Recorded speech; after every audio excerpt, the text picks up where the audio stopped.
أعوذ بالله من الشيطان الرجيم.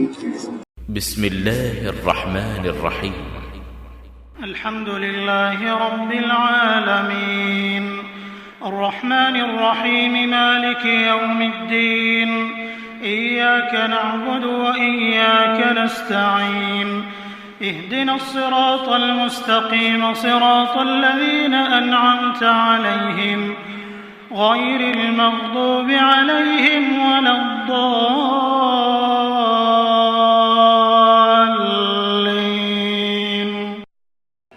الحمد لله رب العالمين والصلاة والسلام على سيد المرسلين وعلى آله وأصحابه أجمعين. أما بعد. سورۃ الفاتحہ جس کی بھی آپ کے سامنے تلاوت کی گئی، اس سورت کی اہمیت و فضیلت کے سلسلے میں کچھ باتیں آپ کی خدمت میں رکھی جا چکی ہیں، اور اس کی ابتدائی 3 آیاتوں کی تشریح بھی گزشتہ اتوار گزر چکی ہے، جس میں سے پہلی آیت میں اللہ تعالیٰ نے اس حقیقت کو اجاگر فرمایا کہ حمد و ستائش، تعریف و شکر حقیقت میں اگر کسی کے لیے سزاوار ہے تو وہ بس اللہ تعالیٰ کی ذات ہے۔ جب یہ دعویٰ ہوا تو دلیل کی ضرورت تھی، اور دلیل رب العالمین میں ہے کہ پورے عالموں کا پالنہار، اس پوری کائنات کو چلانے والا، اس پوری کائنات کے سارے امور کو تنے تنہا انجام دینے والا، پوری مخلوق کی ضروریات کی تکمیل کرنے والا رب، جو مربی بھی ہے، پرورش کرنے والا بھی ہے، پروردگار بھی ہے، پالنہار بھی ہے، جس کا ترجمہ ایک لفظ سے کر ہم چھٹی نہیں حاصل کر سکتے۔ بہت ہی جامع مفہوم ہے۔ جب وہ ہمارا محسن ہے، مربی ہے، رب جلیل ہے، جب وہ اس کائنات کا مالک ہے، متصرف ہے، حاکم ہے، تو لازمی بات ہے تعریف اسی کی ہوگی، حمد و ستائش اسی کی ہوگی۔ کہنے والے نے خوب کہا کہ جب کبھی ہم کسی مخلوق کی تعریف کرتے ہیں تو حقیقت میں ہم مخلوق کی نہیں کرتے ہیں بلکہ خالق کی کرتے ہیں۔ اگر کسی نے یہ کہا کہ کتنا خوبصورت یہ پھول ہے، تو اس میں پھول کا کوئی لینا دینا نہیں، وہ خود سے نہیں پیدا ہوا، اس پھول کو پیدا کرنے والے کا اعتراف ہے کہ اس نے حسن دیا ہے، اس نے جمال دیا ہے، اس نے الگ الگ پنکھڑی پر الگ الگ رنگ دیا ہے، یہ اس کی شان و شوکت ہے۔ تو وہ یہ کہتے ہیں کہ آپ جب تعریف کرتے ہیں تو واقعہ یہ ہے کہ مالک حقیقی کی تعریف کرتے ہیں، خالق حقیقی کی تعریف کرتے ہیں، اسی لیے ساری حمد و ستائش، ہر قسم کی تعریف وہ اللہ کے لیے سزاوار ہے،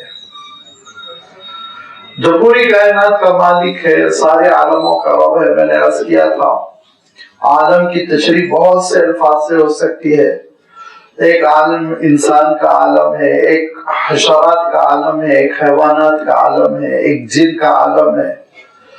انسانوں کے عالم میں ایک عالم اجساد ہے، جسم کے ساتھ ہم موجود ہیں، ایک عالم ارواح ہے جہاں پہ کہ ہماری روحیں تھی، جہاں ہماری روحیں جائیں گی، ایک عالم مثال ہے جس کی وجہ سے ہم خواب دیکھتے ہیں، وغیرہ وغیرہ۔ عالموں کی تشریح میں یہ بھی کہا گیا ہے کہ آپ کا سولار سسٹم ہے، چھوٹا سا خاندان ہے، نظام شمسی کا بہت چھوٹا خاندان ہے، اتنا چھوٹا خاندان ہے کہ پوری دنیا میں جو آبادی ہے تو اس آبادی میں میرا اور آپ کا جو خاندان ہے، جو فیملی ہے، اس کی جو نسبت ہے وہ ایسے ہی اس سولار سسٹم کی نسبت اس پوری کہکشاں میں، یونیورس میں، اس پوری مخلوق میں وہی نسبت ہے، چھوٹی سی نسبت۔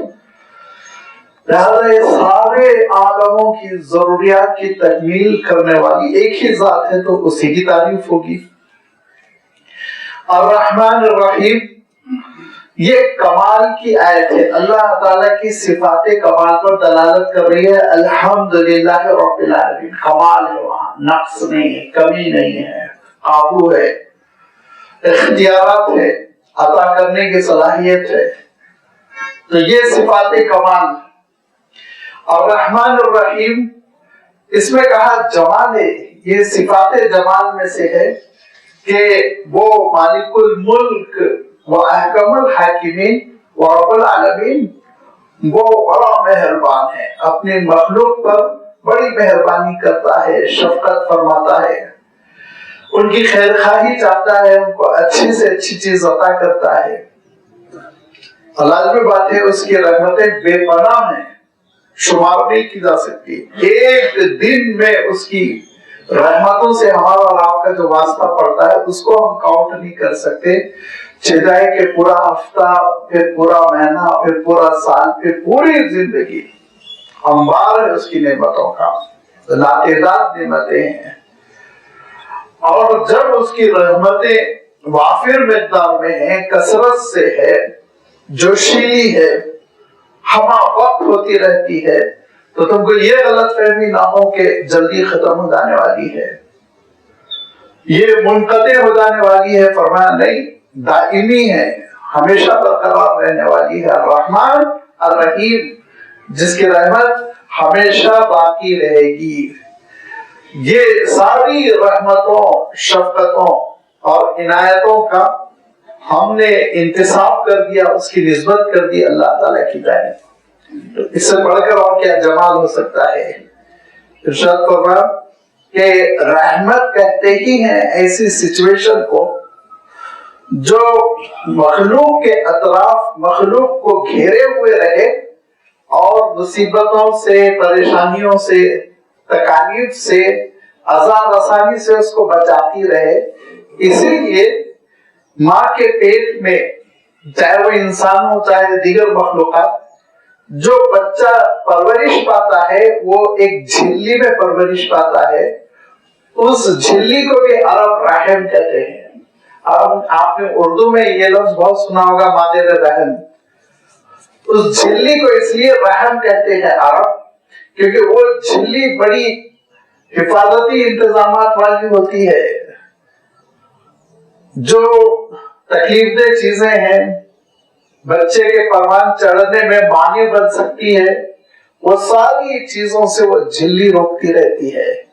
لہذا یہ رحم کے معنی یہ کہے گئے، یہ تشریح کی گئی کہ ایسی کیفیت جو مخلوق کو اپنے گھیرے میں لے لے، اپنے احاطے میں لے لے اور اس کو بچا لے مصیبتوں سے، اس کو بچا لے تکالیف سے، اس کو بچا لے مشقتوں سے۔ لازمی بات ہے، اس کا لازمی تقاضا ہے یا سب سے بڑا تقاضا ہے کہ وہ جہنم کے عذاب سے بچائے، اور اسی جہنم کے عذاب سے بچانے کے لیے اس نے سارے انتظامات کیے، صحیفوں کو نازل کیا، رسولوں کو بھیجا، اس نے انسان کو وہ عقل سلیم دی جو غور کر کے خود اس نتیجے پہ پہنچتی ہے کہ سچائی کیا ہے، برائی کیا ہے۔ اب یہ تینوں دریچوں کو کوئی بند کر کر تاریکیوں میں زندگی بسر کرنا چاہتا ہے تو لازمی بات ہے اس کی اپنی غلطی ہے۔ لہذا وہ بڑا رحمان ہے، ہمیشہ اس کی رحمت جاری رہنے والی ہے۔ صفات جمال ہو گئی۔ مالک یوم الدین، وہ قیامت کے دن کا مالک ہے۔ مالک تو آج بھی ہے، لیکن آج ہم غلط فہمیوں میں رہتے ہیں اور ہم ٹیمپرری اور چھوٹی چھوٹی اونرشپس کو اپنی جانب، میں اس چیز کا اونر ہوں، تم اس چیز کے اونر ہو، تو ملکیتوں کو ہم اپنی جانب منسوب کرتے ہیں۔ لیکن قیامت کے دن اللہ تعالیٰ کا یہ صاف اعلان ہو جائے گا، لمن الملک اليوم، بتاؤ کس کی ملکیت ہے، زمین کا مالک کون ہے، گھر کا کون ہے، دکان کا، فیکٹری کا، فارم ہاؤس کا، پیسوں کا، حکومت کا۔ اس وقت ایک ہی آواز بلند ہوگی، للہ الواحد القہار، بس اللہ کی ملکیت ہے۔ اسی لیے اللہ تعالیٰ نے عارضی اور دکھاوے کی ملکیتیں بھی قیامت کے دن ختم ہو جائے گی. صرف اللہ کی ملوکیت، اس کی ملکیت، اس کا مالک الملک ہونا ظاہر ہو کر رہے گا. اسی لیے فرمایا مالک یوم الدین. اب آپ دیکھیں گے کہ اس میں ایک طرح سے جلال ہے. انصاف کا دن ہوگا، سزا و جزا کا دن ہوگا. آج انسان نافرمانی کر کر یہ سمجھ رہا ہے کہ اس کو سزا دینے پر نعوذ باللہ کوئی قادر نہیں. اس دن اعتراف کرے گا، اس دن پھنس جائے گا. جس کو اللہ تعالیٰ نے سورہ ابراہیم میں ارشاد فرمایا کہ لا تحسبن اللہ غافلا عما یعمل الظالمون. ظالم جو کر رہے ہیں ان کے سلسلے میں اللہ کو غافل نہ سمجھو. ہرگز نہیں، نعوذ باللہ، اللہ تعالیٰ غافل نہیں، دیکھ رہا ہے. پھر فرمایا پھر سزا کیوں نہیں مل رہی؟ قتل کرنے والے قتل کر رہے ہیں، لوٹنے والے لوٹ رہے ہیں، بم گرانے والے بم گرا رہے ہیں. یہ مہلت کیوں ملی ہوئی؟ ارشاد فرمایا انما یؤخرهم لیوم تشخص فیہ الابصار. ہم ایک ایسے دن کے لیے ان کو چھوٹ دے رہے ہیں جس دن آنکھیں پتھرا جائیں گی. جس دن آنکھیں پتھرا جائے گی، سینے پھٹ جائیں گے اور دل حلق میں آ جائے گا. اور اس دن جو ہے ان کی گردن پکڑ کر ان کو میدان حشر میں لایا جائے گا تو پتا چلے گا ظلم کس کو کہتے تھے. لہذا فرمایا کہ دیکھو یہ اللہ تعالیٰ کا جلال ہے، یہ اس کا قابو ہے. لہذا صفت جلال بھی یہاں آ گئی. اتنا چھوٹی چھوٹی 3 آیتوں میں معنوں کا سمندر سمٹ لینا، دریا مقبوضہ جس کو کہتے ہیں، کہ پورے اللہ تعالیٰ کی شان آ گئی کہ اس کی صفات جمال بھی ہے، اس کی صفات کمال بھی ہے، اس کی صفات جلال بھی ہے. ساری چیزیں نکل کر آ گئی. اور اگر یہ جو صحیح کمبینیشن ہے نا، اللہ تعالیٰ کی جمال کی آیتیں، کمال کی آیتیں، اور اللہ تعالیٰ کی جلال کی آیتیں، اور اس کی یہ صفات صحیح اگر ہم سمجھ لیں، بدعقیدگی قریب نہیں پھٹکتی ہے. عقیدہ اتنا ٹنٹناتا ہوا صاف ستھرا ہوتا ہے، پھر نہ گمراہی آتی ہے اور نہ ہی فکر میں کجی پیدا ہوتی ہے اور نہ اعمال بگڑتے ہیں. انسان بہت سیدھا سادہ رہتا ہے. لہذا اللہ تعالیٰ نے اپنی ان تینوں قسم کی صفتوں کا یہاں حوالہ دے دیا.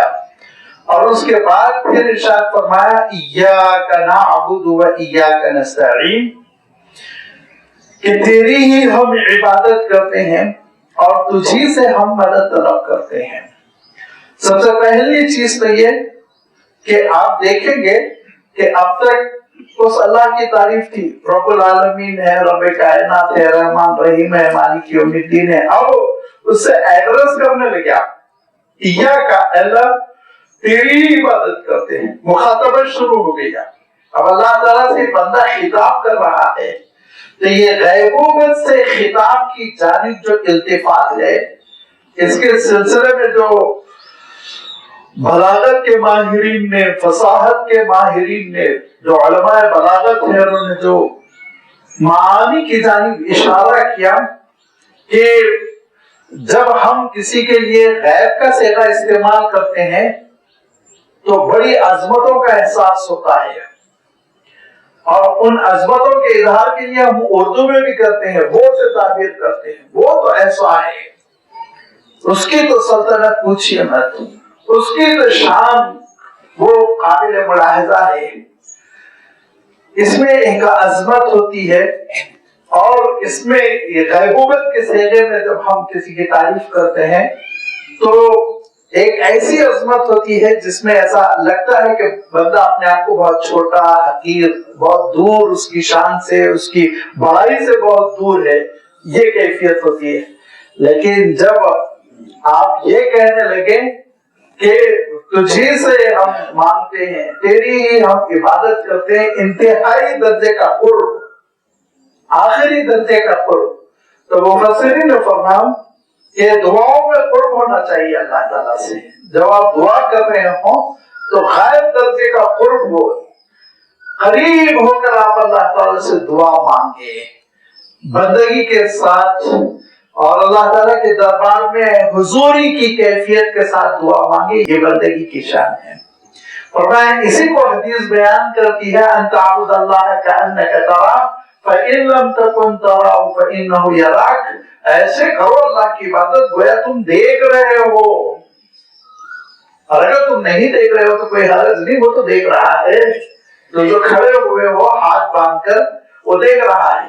لہذا اگر تم بیچ بیچ میں سب کھلا رہے ہو، بیچ بیچ میں جیب میں ہاتھ ڈال رہے ہو، فون بجا نہیں بجا چیک کر رہے ہو، وہ دیکھ رہا ہے یہ تم جو عبادت کر رہے ہو جس طرح کی ناقص، وہ عبادت کو دیکھ رہا ہے۔ ذرا سوچو ایک مرتبہ کہ جب ہم کسی بڑے کے سامنے کھڑے ہوتے ہیں تو کتنا احترام کے ساتھ، کسی قسم کی بے ادبی صادر نہیں ہونے دیتے، کوئی کسی قسم کی بے التفاتی سرزد نہیں کرتے، لیکن اللہ تعالیٰ کے دربار میں کیا بندہ ویسے کھڑا ہوتا ہے؟ نہیں۔ قد افلح المؤمنون الذین هم فی صلاتهم خاشعون، یہ کیفیت ہونی چاہیے کہ صحابہ نماز پڑھتے تھے تو راوی کہتا ہے ایسے رہتے تھے، گم غائب ہو جاتے تھے اللہ تعالیٰ کے دربار میں، کأن علی رؤوسہم الطیور، جیسے سر پہ پرندہ بیٹھا ہو ایسا ہلیں گے تو اڑ جائے گا۔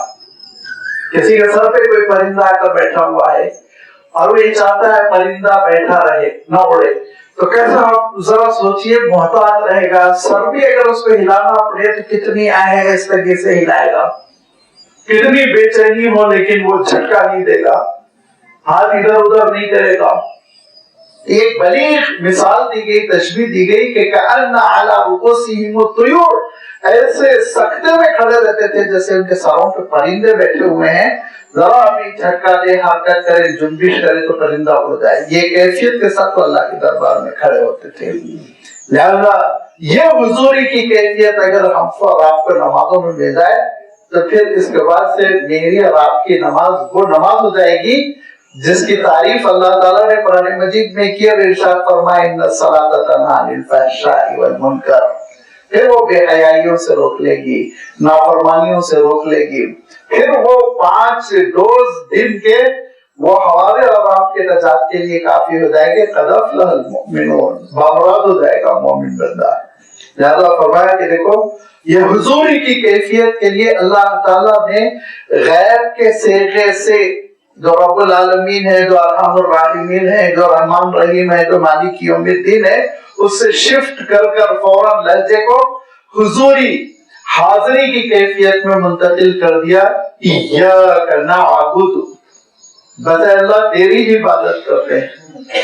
اس کو عربک گرامر کے اعتبار سے کہتے ہیں کہ مفعول بھی کو مقدم کر دیا گیا اور فاعل کو جو ہے وہ مؤخر کر دیا گیا۔ عربی کا ایک سسٹم ہے، پہلے کام کرنے والا آتا ہے، فعل آتا ہے، پھر فاعل آتا ہے، پھر مفعول آتا ہے۔ اسی میں بہت موٹی سی مثال دو، اگر آپ کو یہ کہنا ہے کہ کسی شخص نے بچے کو مارا تو آپ عربی میں کہیں گے ضرب الرجل ولدا، تو ضرب فعل، الرجل آدمی، ولد لڑکا، یہ ایک سسٹم ہے۔ تو فرمایا کہ اگر اس کو بدل دیا گیا، بالکل ٹوٹل چینج کر کر اگر مفعول کو جو آبجیکٹ ہے اس کو پہلے لایا گیا تو اس میں حصر کا مفہوم ہوتا ہے۔ حصر کے معنی ہوتے ہیں صرف اور صرف آپ کے لیے۔ ایاک نعبد، عبادت ہم صرف آپ کی کرتے ہیں، عبادت میں ہم کسی کو شریک نہیں کرتے، عبادت میں ہم کسی کو شریک نہیں کرتے۔ اور عبادت کی تشریح میں کر چکا ہوں کہ اقصی غایت التذلل، آخری درجے میں انکساری اختیار کرنا، اتنی آخری درجے میں انکساری کے پیشانیاں زمین پر رکھ رہے ہوں، یہ عبادت، یہ عبادت، یہ فرما برداری، یہ اطاعت بس اللہ کا حق ہے۔ اس میں پھر بندے مومن کسی کو شریک نہیں کرتا، کسی کے لیے وہ سجدہ نہیں کرتا، کسی کے لیے رکوع نہیں کرتا، کسی کے نام سے قسم نہیں کھاتا، کسی کے نام سے نظر نہیں مانتا، کسی کے نام پر وہ جانور نہیں ذبح کرتا۔ سب یہ عبادت کی جتنی شکلیں ہیں وہ اللہ تعالیٰ کے ساتھ ہی خاص رکھتا ہے، اس کی عبادت بڑی خالص ہوتی ہے، اللہ کے لیے ہوتی ہے۔ ایاک نعبد، جب بندہ اللہ کی عبادت کر رہا ہے تو فرمایا وَإِيَّاكَ نَسْتَعِينُ، پھر مدد بھی اللہ کی جانب سے ملے گی، توفیق بھی اللہ کی جانب سے ملے گی۔ لہذا وہ کہتا ہے اللہ تجھ ہی سے میں مدد طلب کرتا ہوں۔